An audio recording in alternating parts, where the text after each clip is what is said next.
Okay. All right. We're gonna plug it in. There you go.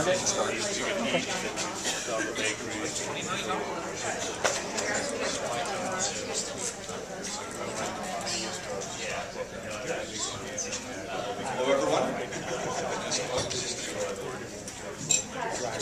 So we're all here for the open heart surgery.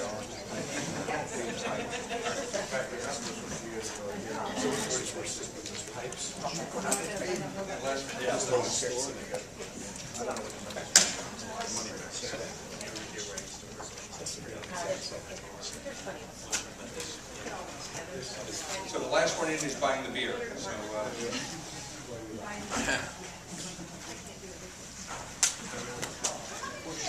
You got one?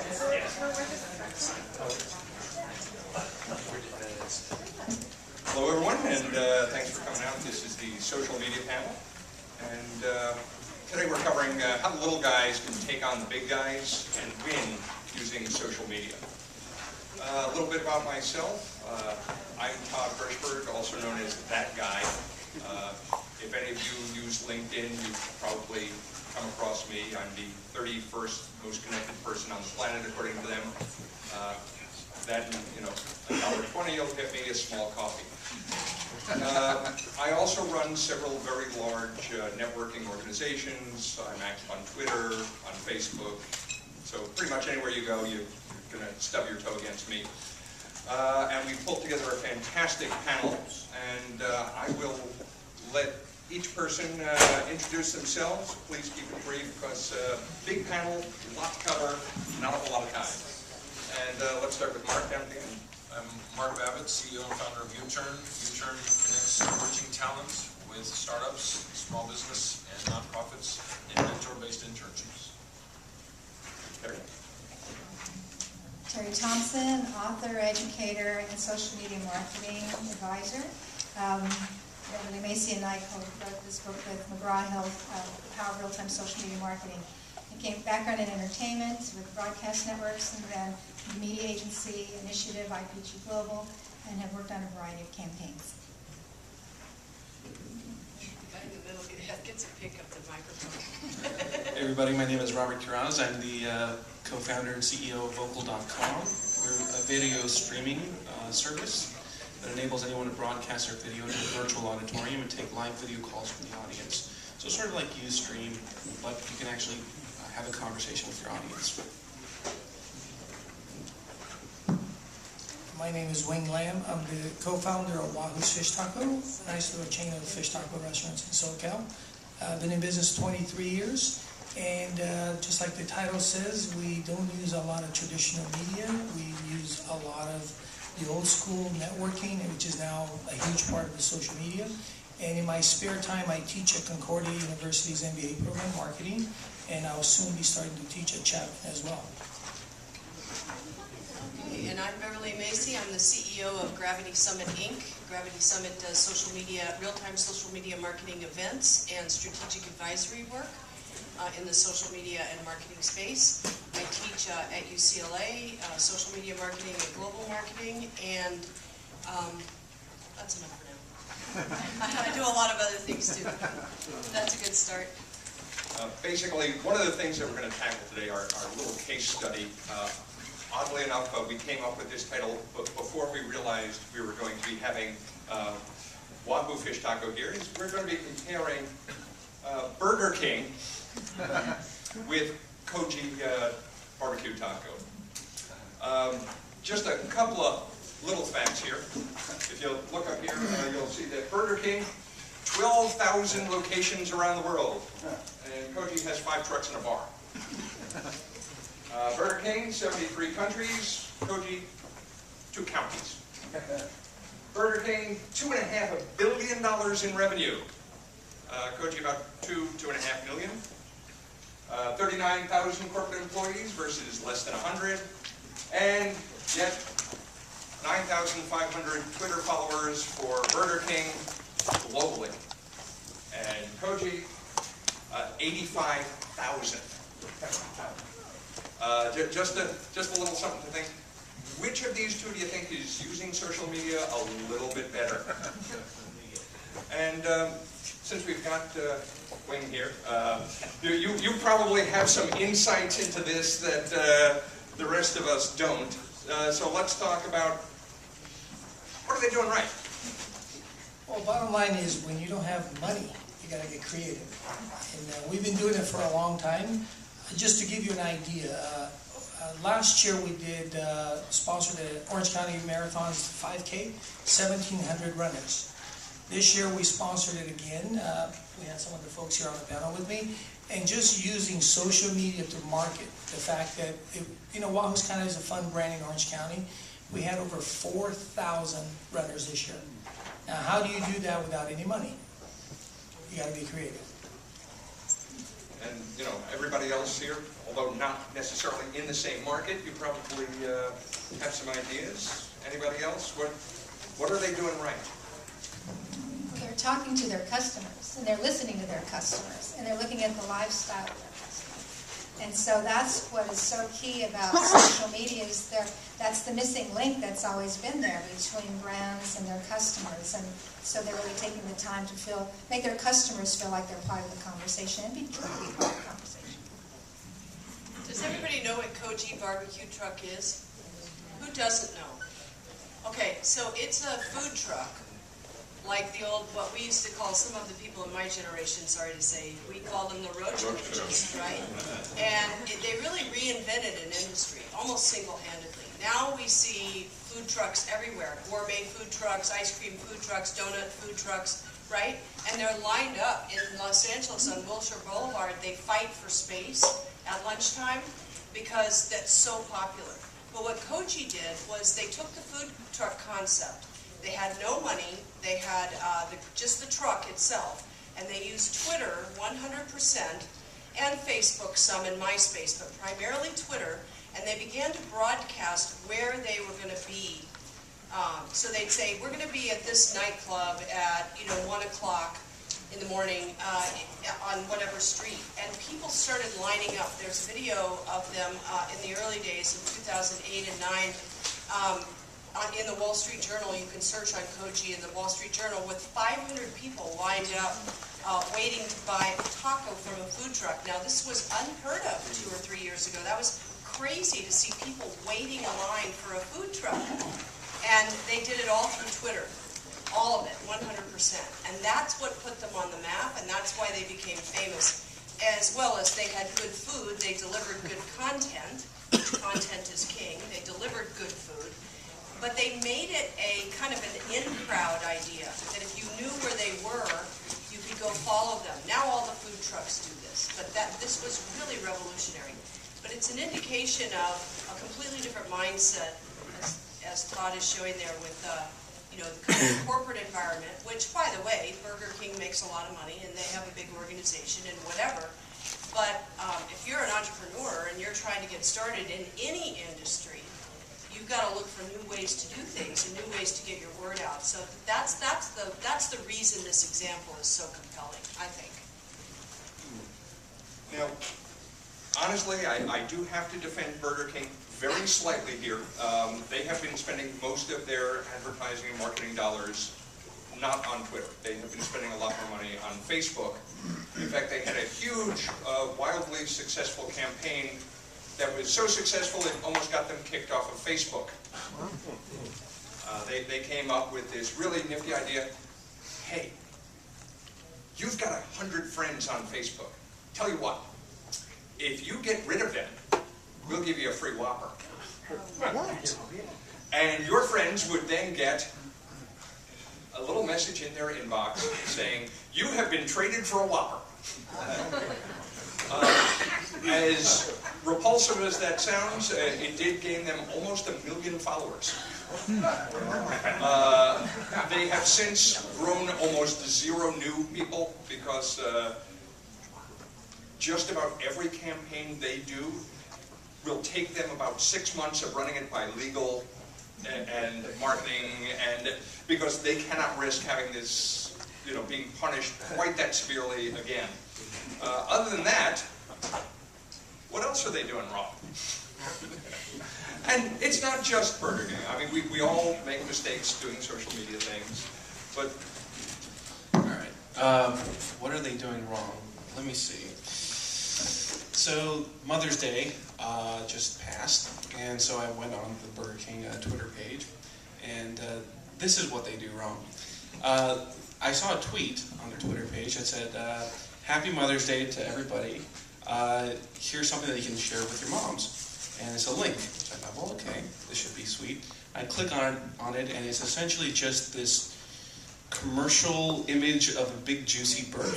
And I'm just thinking, that's essentially an ad, and they tricked me into clicking on an ad. That is repulsive. And so I think what they're doing wrong is that they don't really understand the culture that they're reaching out to, at least the people running the Twitter page. That sort of, somebody called it, was it link baiting? You don't want to do that. And that's really, it's the sort of thing that actually, I think, ends up hurting your brand overall. Now, if you compare that to the Koji barbecue guys, they have, I think, a sincerity to their tweets that Burger King doesn't have. The sincerity being, they'll crack a few jokes and they'll do interesting things with caps. And if one of their trucks go down, they'll tweet something like, "Oh, one of our trucks are down, medic," And so they're cute about it. Whereas I think Burger King is a little bit more, I don't want to say deceptive, but deceptive. I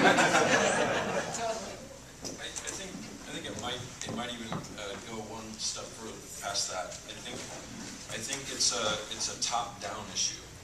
I think somebody told some intern no offense to interns because that's my business, some intern said, hey, we really need a Twitter account at Burger King, and that's what they did. Where the other company we're comparing, it's very much a top-down culture issue. It's ingrained in what they do, and they take the character issue quite seriously. If they said they're going to be at El Segundo LAX at 1 o'clock in the morning, and they're going to be 7 minutes late, they get on Twitter and they say, guys, we didn't forget about you, we're going to be 7 minutes late. And that's instant credibility to the consumer. And Burger King comes nowhere near that. And, just finally, too, to say this, I think, Burger King thinks that they're being kind of edgy, and, they did some edgy kind of commercials for a while, what was considered edgy, and it's funny that you say there's all this, legal, everything has to go through all these layers of approval. Who's approving this stuff? It's just offensive. It's bad marketing 101. It's not even that they're misusing social media, which they are. It's terrible marketing. I mean, really, the principles of marketing apply. These are just new distribution channels. So, anyway, that's my thing. Teri? Yeah, well, the question that I have is about the demographic for each one of those brands. Burger King is very much like Carl's Jr. It's the hungry teenager and the younger males. So they're being edgy because that's who their demo is. Whereas Koji's demo is probably a little bit different, so they have a different tack.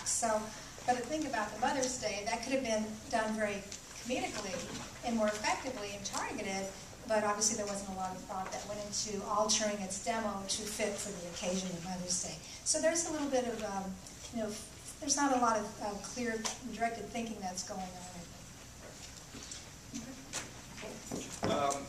In the interest of being social media, I've taken the liberty of crowdsourcing a few questions. We do this each year for the social media panel. We usually put it out on LinkedIn and Facebook and Twitter, and we get a couple of good solid ones. And so the first question, I'm a B2B company. How can social media help me? And I think you wanted to... Sure, I'll talk about that, and I'd love to hear what other people say too. But so how many people here are B2B? Yeah, so the struggle in social media is that it's really consumer-driven right now. I mean, that is just the truth of it, right? Now, that doesn't mean that there's not B2B applications. And by the way, a couple of the very best B2B best practices, I think, are Cisco and EMC, Deloitte. Deloitte is using social media in a B2B environment, a very heavy regulated environment, right? Accounting and consulting, and doing a really good job. So check out Deloitte's Facebook page, for instance. They do really great work embedding video, using Facebook to share information and also to solicit comments from people and be involved and to create a dialogue as much as they can in the kind of environment that they're in. There's some good examples in healthcare that are doing this. American Express is doing really good B2B to small business through their Open series, and they're on almost every YouTube or social channel. But it is complicated. If you're a small business and you have primarily other businesses as your clients or partners, so LinkedIn has done a lot of hard work, especially as they built up to their IPO. Did they IPO today, or is it's this week? I think they priced it today. But anyway, as they've led up to the IPO, LinkedIn has worked really hard to be more relevant in the marketplace. So the search engines in LinkedIn now are really good. So if you need, if you are or need a certain kind of service or feature related to a business offering, whether it's accounting or legal or manufacturing or architectural or whatever, learn to use the search engine in LinkedIn and learn to position yourself in LinkedIn as the expert in your field. And you will get found, because in social it's all about getting found more than it is about finding. It's about people finding you. So how do we position ourselves to be found? So that's a couple of ideas. On the same note, I mean, like we talked about LinkedIn, seems to be, if you go back to the original way of doing business before the internet was around, it's all about the intro, because nobody wants to make a cold call. So if you think about it, the internet allows you to do a lot more intros in hyperspeed. So the idea is the more complete your profile is, because it's funny is, I met a guy at Google a couple of months ago, and he said, if your profile isn't complete, you may be missing opportunities. And I looked at the guy and goes, what do I care about my profile? I own my business. I don't really, think about it, but okay. So I went through, and I noticed that for my college deal, it was just my degree from San Diego State. So I decided to put my fraternity affiliation. 2 hours later, I get a call from our national office wanting to do an interview and put me in the magazine. Wow. Now, is that coincidence? I don't know. But that's just great free PR, because it'll be sent to every member of my fraternity across the world. So the idea is, it allows you to do a lot of referral, a lot of networking, but you got to be complete. And again, there's no better way to get intro than via the internet, because it doesn't take a lot of phone calls to say, hey, can you introduce me to this guy? Can you set me up with lunch? The internet allows you to filter a lot of that first before the lunch ever takes place. So it's a great place to network. Yeah, I second that. I think the interesting thing about the social web is, if you look at it as a whole, as a landscape, it really hasn't even been a decade since it's emerged, not even. And it's completely changed the way that things work. For example, I guess the old days of doing things involved, you had these people writing articles, someone would write it, Forbes or Fortune or, CNET, and what would you have to do? You have to basically reach out to those writers and beg them to write an article about you, and so that would lead to opportunities. Well, now, those influencers, although they're still around, there's a whole new middle class of influencers. That new middle class are the people on Twitter, the people who have, YouTube pages and subscribers. These are bloggers. This middle class is it's incredible, because they're always looking out for the next great story, and you might be that story. And so using LinkedIn, Twitter, I mean, look for the influencers. There's a couple locations you can go to find those people. There's a site called, on the Twitter side, there's a site called WeFollow.com. And it's basically like yellow pages for the influencers on Twitter. So if you find the vertical or the segment that you're in, you'll find who are the influencers, and these are the people who tweet about something, and who knows, that might be the tipping point for getting stories and people talking about your product, your business. So Twitter is fantastic for that. YouTube is fantastic for that. So the influencers are out there. There's more than ever before. All you have to do is pick a tool, Twitter, YouTube, whatever it might be, and reach out. Along those lines, what you could do also, it's really helpful to find other business leads and contacts. In LinkedIn, go to groups and search organizations that share your interest or your business. And then also on Twitter, Facebook, and LinkedIn, there are areas within those sites. Just do a little sitemap exploration. Make that your task for your day. Because on Twitter there are resources, and then if you go to resources, you'll find small business or businesses, and within that window of businesses, you find all kinds of great information that will answer a lot of your questions, like you're asking here. Same thing for Facebook, and the same thing for some of these other sort of like YouTube and so on. They have business sites specifically to answer those questions. And then also another place to put some content about yourself would be like on SlideShare. I mean, many of you have done presentations throughout your career, so turn those into PDFs and make an account for yourself and your business on SlideShare and post those presentations, because that positions you as an expert in your field. Others will look for that information as well. And it also helps with SEO. So anytime your name is out there, your business is out there in any form whatsoever on the internet, it helps with search and finding you. So those are just other ways that you can start connecting with businesses out there. I'll answer the question first, because I know you got to keep moving. If the question is how can social media help me, it's if we take the inverse of that, how can it hurt you? Because every company in the world is going to be on social media, and if you're not, your competition is. So even if you're not into it, like when my team came to me and said, hey, if we're going to promote U-Turn, even you have to be on social media, and I was like, I am 50 years old, my kids are on Facebook, I don't get it, I don't want to get it. This isn't for me, and I was dead wrong.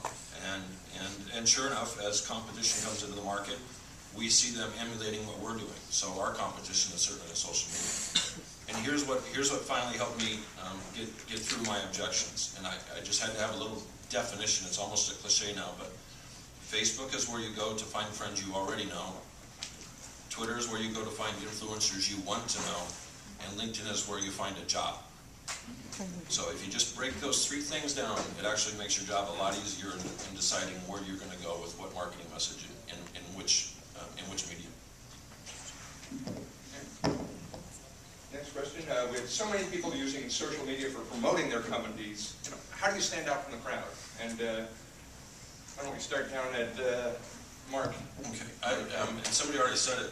It's people seem to think, for whatever reason, that social media is a broadcast mechanism, and I guess that's true in a certain extent, but that's a failure of the process. You have to be different. You have to be fun, and our example was a great example of that. You know, calling for a medic when a truck breaks down is just a little bit of humor. When we first launched U-Turn, one of our first ever tweets was, "Get ahead in your career without sleeping with your professor. Internships on U-Turn." Yeah. So now again, our target audience might be a little bit different, but that kind of, edgy, fun. I mean, we have people tweet us back and say, "We don't even need an internship, and that was funny. Thanks." So we actually have people help extending our brand for us, just because we tend to be fun and irreverent. And Joe Galliano, our marketing guy, is sitting there, and he actually made us sit down before we began our social media program and said, "We're not going to write a mission statement. We're going to come up with 6 or 8 words that will define our process on social media." And we came up with fun, irreverent, entrepreneurial, educational, and everything we do is based on those 6 or 8 words, and that's what sets us apart. Now, real results is, here's a little U-Turn, a self-funded startup out of Lake Tahoe, and within 6 months we were in Mashable, Forbes, Technorati, Huffington Post, USA Today, and several other publications, just based on our efforts on social media. Yeah, this echoes some of that, and then coming from an entertainment background, it's really about finding your voice. What is the voice of you? If it's brand you, what is your voice? What are your attributes? If it's your business or organization, what is that voice? Because remember, this is social media, so it's about conversation. And that's where the old push mentality and the old traditional branding methods really don't work, and it's turned advertising in the media business on its ear. Because this is about a personality and a persona, and Wings, or company, is really great about having created a persona. So what is the voice that makes you different from everybody else? Then what is your story? What's the story you have to tell? Not only about yourself, but about your company and your brand. And then by crafting that story and putting out some of those points that you mentioned, then wrap everything else around that. And you want to go niche because there's so much going on out there right now. People are just rushing to be on social media, but they're not doing it strategically. So that's where there's a kind of an oxymoron going on here. Social media happens so fast in real time, but to do it effectively takes time to really think about it. So keep that in mind and then go niche, and I think you're going to be able to carve something out for yourself. We're running a little short on time, so if we can try to keep our answers a little on the short side. Thanks. Sure. I'll echo that, and actually I'll just provide an example of somebody using social media very creatively. So what happened is Imogen Heap is a music artist, a Grammy-winning music artist who used video in a sort of a novel way. What she did was, during her North American concert tour, every city that she stopped in, she fired up a live video stream, and where she, actually using our technology, where she took in live video callers from that city. Now, who are those video callers? Well, they were cellists. She was auditioning cellists live, city to city, and the winner in that live virtual event got to perform with her the following day on stage. Now, imagine how game-changing that is for a fan, for that to happen. Well, how did she do it? She used Twitter to promote it, she used live streaming technology to facilitate it, and she wrote a couple blog posts about it, and of course there were countless articles that came out of that. That's one use of using social media creatively. If you're using it the way it's mentioned on the front page of the social media site, like Twitter or whatever, you're not being creative enough. The key is to take it a couple steps further and use it in creative ways that are game-changing and innovative. That's how you stand out. I have an advantage over most of you guys here because I teach part-time.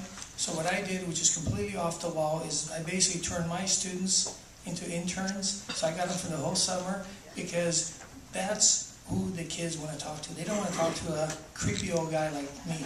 And as fun as or cool as I think I am, I'm not. They want to talk to their counterparts that are 22 years old.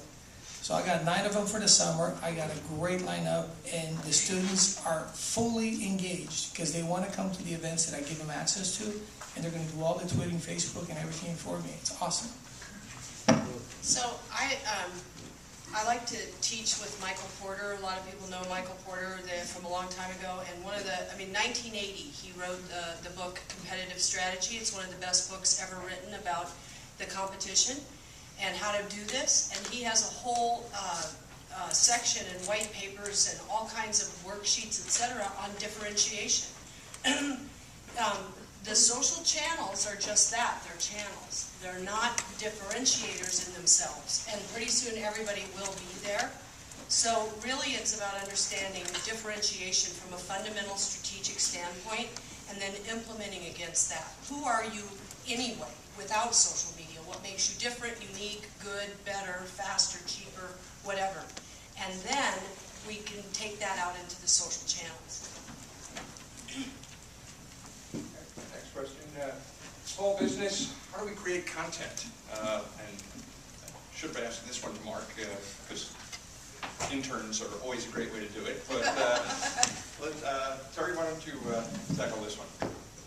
Okay, yeah, I think we've touched on some of these things, though, but as far as the first thing that people want most, and I'll research about whether it's on a PC or on your phone, it's video. So what's your video story? I talked about the persona or the storytelling. How can you tell or show your brand, your personal brand through video?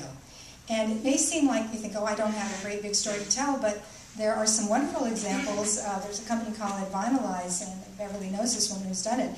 And she has a company that takes these huge vinyl outdoor displays and reconstitutes them into promotional items. So, and it's a green company. So what she does is she took video of the process of taking down these billboards and then turning them into actual promotional items. Don't be surprised that people are, that you think, well, I don't have anything of interest. No, you really, really do. So look at what you have. Video is the first place to start, and then pictures and then blog content. I'm trying to keep my answer shorter here. But anyway, lots of opportunities for content to be created that you wouldn't expect. Not to plug interns too much because it's not just interns, but one of the first things we did when we took on social media was we got on a conference call and said everybody that works with and for U-Turn is going to be a blogger. And if you suck at it right now, that's fine. You're going to get better at it, and we'll all get better together. Because it was through the blogging and the content. I mean, even just 300 words. And you can literally write 300 words in 12 minutes. It doesn't have to be good. You just have to have a decent editor, even if you have to farm it out or get an intern or something. But you have to have a reason for the people to come back over and over and over. And once you're known for good content, that's when you get the return visitors, and return on investment goes way up. You know, what I always do with customers is, and I do a lot of healthcare consulting, and healthcare doesn't seem like it's kind of an oxymoron, healthcare and financial services with social, but it works. We do an audit content. You know, what do you have? I mean, it's amazing, all the articles in the New England Journal of Medicine and all the scientists that love to talk about what they do and all this kind of stuff. We can repurpose all of that into the social channels. And so we do an audit, we see what we've got, video, podcast, written, how can we repurpose that, and then creating new stuff. I think we've got some good ideas. Just to clear it up too, is the interns are not writing about Wahoos, by the way. I just happen to be in this story. That's how it becomes really relevant, because remember, this isn't me broadcasting. It's me being a part of the storytelling that they're having amongst themselves. And that's where, if you can do that for your brand, remember, it's not that content isn't king, but if you don't have interesting content, stand next to somebody who does. That's just as good. Yeah, I mean, I echo everything everybody said up here. I mean, in regards to video, actually, so, you know, video, I think a statistic for this is Compete back in January of this year released some information on a given day, there are, let me see, 90 million people that consume 1.2 billion videos. And this is per day, and in just the US. And that means by the end of the month, that's 36 billion videos are consumed. It's crazy. I would definitely suggest looking into the Compete article. It is eye-opening. And because at the end of the day, video is a premier form of content. You have visuals and sound, and it's compelling. And of course, the internet experience for consuming video is very different than the passive TV experience. You know, watching video on the web is a lean forward,